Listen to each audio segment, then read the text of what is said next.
King Jesus, King Jesus. Okay. Hey, I want to talk about some issues around Ebola that I don't quite understand. You know, I'm a physician. Not only am I a physician, but I'm trained, I have a degree in microbiology and biochemistry.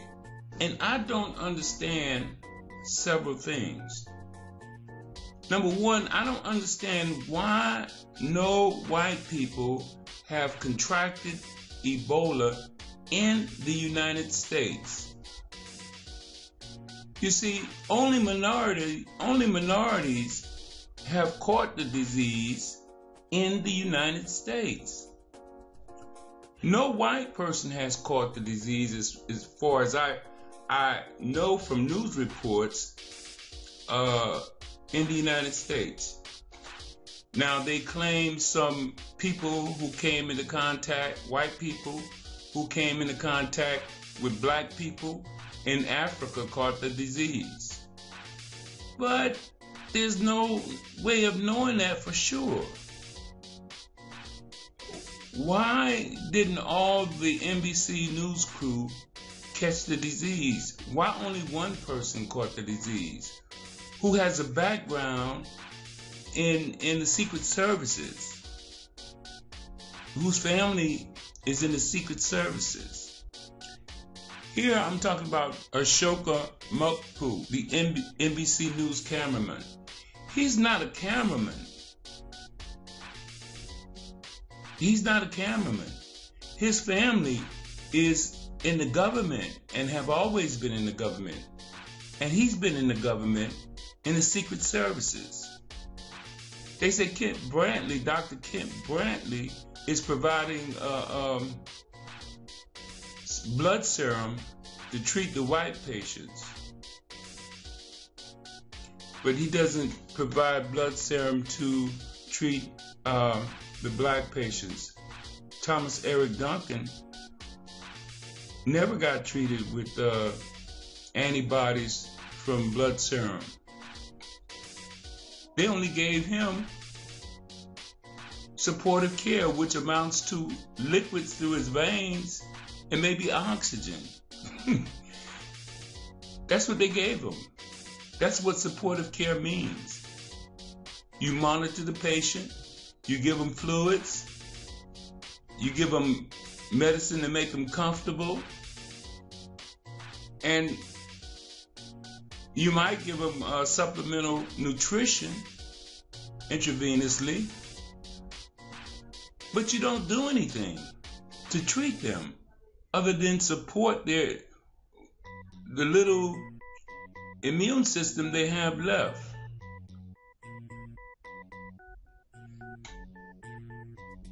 I really don't understand this. You know, there's question as to whether the 3 white people that were treated in the United States ever had Ebola. They should release the medical records to prove that. Of course, they could forge medical records. I know that as a physician. But no white people are catching the disease in the United States. White people are the majority in the United States. By sheer statistics alone, they should have caught the AIDS before black people. Of course, unless the disease is engineered to only affect black people. As far as where is the serum to treat anybody coming from, is probably coming from black Africans. It's really disgusting when you really think about it. It's really disgusting.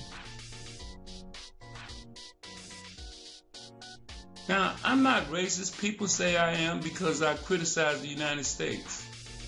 But as I live in Brazil, I cannot call anybody here racist.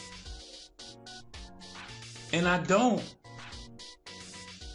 In the United States, there's institutionalized racism that condones and suborns the persecution and killing of black people. That's why grand juries never indict the police when they outright murder black people. That's why they're going along with this Ebola scam so long as it doesn't start affecting white people. That's why they can be a hospital and not treat a black man with the best medical therapy available and make excuses why it wasn't available for him. I know what I'm saying is controversial, but based on what I see, based on all my knowledge, education, intelligence, and experience, and living through the AIDS epidemic, where millions of black people were killed, that's my conclusion, that these people are trying to do what they did to the Indians, while so-called good white people stood by and watched it kill all the Indians and take everything they had. I'm outraged. I'm totally outraged at this. Now, you can sell the bullshit to anybody else, but you can't sell it to me. And I know for a fact, they want to get me from informing you of this. But it's bullshit, trust me.